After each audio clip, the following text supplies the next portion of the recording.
So like, what did you know about Canada before you came here? Honestly, as bad as it's going to sound, I don't know if I want to cut this or not, but I thought it was kind of like, oh, it's very like America. Uh-huh. They're just going to be like they're just going to be like a bunch of Americans. It is similar to the U.S. I think that Canadians need to understand that. I think we have like this immediate defense where we're like, we're radically different than the U.S. There's nothing the same, and it's like, okay, let's be fair here. Yeah, There's a lot of carryover. I mean, look at like listen to the way that I talk. I mean, we sound the same. We have a lot of the same holidays, and we share a bunch of cultural things, and so yeah, I get that. yeah, that's what I found it so interesting when I moved over was like it's like going to a wax museum. It looks the same, but it's definitely not the same. You like I knew you weren't the same when I was like walking around talking. You kind of sound the same. Things kind of look the same. There's a few like depending what town or city you're in, but a lot of the towns look the same as a town you'd find in America as well. But then once you get talking to people and kind of actually experience things, you realize how different you are. Um, and I mean, that was kind of what hit me right away when I moved here, to be honest, was like, oh, like I had this totally wrong. I had a perception in my head that this might be it. I guess I didn't really understand how big Canada was either, which I think maybe everyone says. I mean, way bigger than the US, which I mean, I don't even know if a lot of people even really think about that, but that's just something I didn't even think of. Um, like I played rugby in St. John's. I think the second year I got here, played with a provincial team called the Atlantic Rock, and like people are trying to tell me, it's like more than an 8 hour flight to go from St. John's to Vancouver, and you're still in the same country, which was like just bizarre and baffling. So there was kind of like cool little things like that, and then yeah, just very nice people, very proud of their country, but not overly patriotic either. Absolutely love your flag. Like you love the actual flag itself, but in like kind of a very wholesome way. It's like you're just really proud of it. It's like you're just like, oh, look how nice our flag is. Do you know what I mean? It's like Yeah.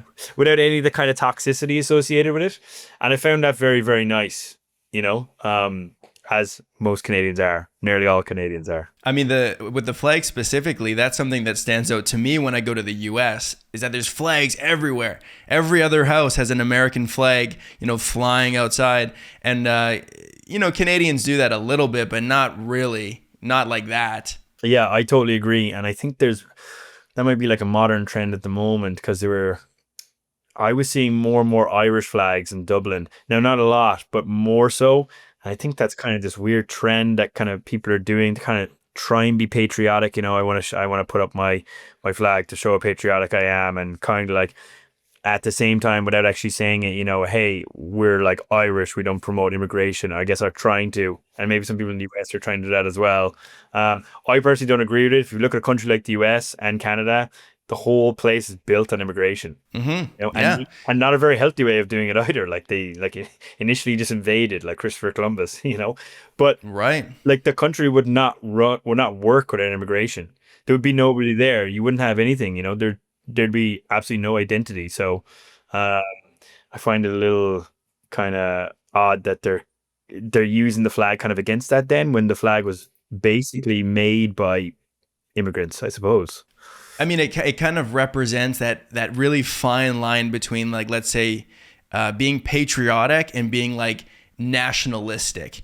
Yeah. And those, it does get like a little bit dicey in there. I mean, if you're proud of your country, great, but it can also become weaponized to say that your country or your people are like better or superior than other people. And then that's where it starts to get like kind of off the rails a little bit. Like going back to Alberta, they have this like when I was back there last week, I suppose.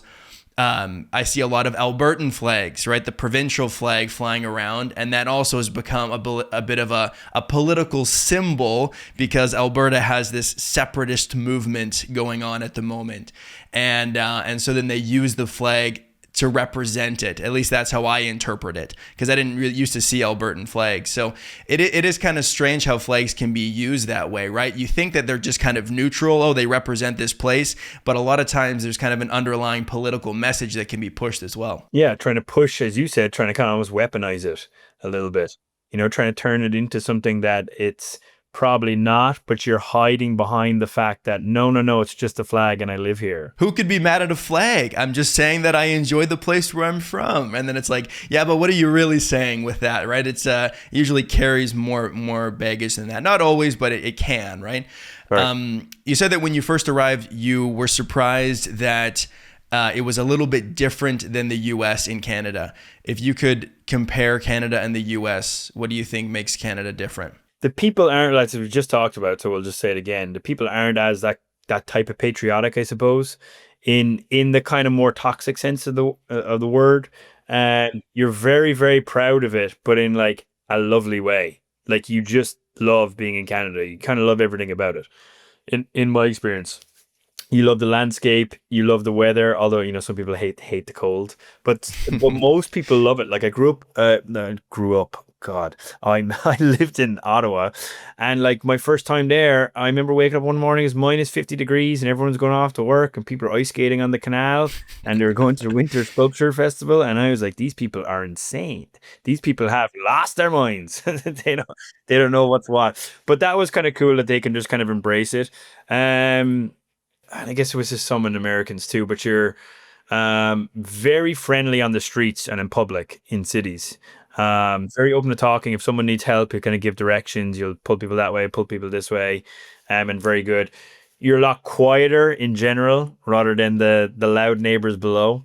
In a nice way, you're not probably as rambunctious, and you take a lot of pride in like the country and your oceans and your territories, particularly like all the Northwest territories and all the like the geographical and the glaciers and the Arctic up there. There's like a sense of like it's not pride, but a sense of like you care about it a lot as a people. Like this is part of who we are. Like we totally accept it. Da, da, da, da. And when you go down to the US, like I never really hear anything about that. I would never hear anything about like the indigenous people who are there in general, but in Canada, that's kind of on the forefront. I wouldn't even say the forefront of their mind. Some people it is.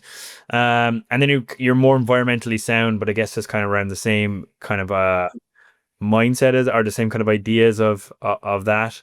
Um, and then, yeah, the big cities seem a lot cleaner, a lot nicer in general. Vancouver and Toronto in particular, huge like metropolises, I think by anyone's standards. And in general, they're very, very nice and very clean, as opposed to some other US cities. And I'm a massive fan of US cities. New York City is one of my favorite cities in the world. I've been to LA many times, but there just seems to be a more kind of like controlled care of the place around there with a few nicer people. Um, the music is more diverse in the US, which I prefer. Canadians are a little bit more uh conservative with their music. Like a lot of country, which is the same as the US, but there's not like outside of like the Justin Biebers, I guess, and maybe the Drakes and the Weekends. There's not a lot of diversity outside of that. That's something I guess I've kind of noticed.